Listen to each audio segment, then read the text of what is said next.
Researchers are taking a number of different approaches to figure out what's happened to Steller sea lions. The first and most obvious approach we've taken is to go into the field and determine a number of different things, such as what do they eat, how many are there, what sort of general condition are they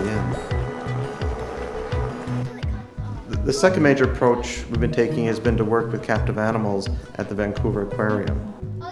And with these animals, we have access to them 365 days of the year, and we can look at such things as how much food do they need on a daily basis.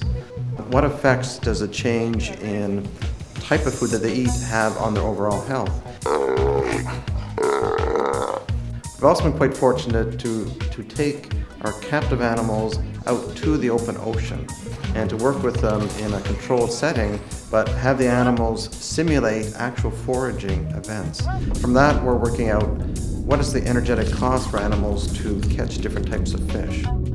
The third approach is to take the samples we've collected in the wild and from the captive animals and bring them into the lab.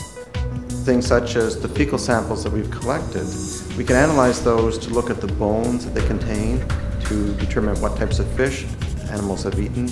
We can measure the size of the bones, determine how big the actual fish was that was eaten. We can estimate the rates of digestion. We can subsample them and look at the DNA and determine whether or not they came from males or females. We can subsample them and look at stress hormones and have an index of whether or not a population is healthy or whether or not it's unhealthy as it's shedding high levels of stress hormones. So we have a number of different techniques. We can use our lab-based techniques, our captive studies, as well as the field studies, but overall we need all three to bring them together in order to figure out this mystery and solve it once and for all.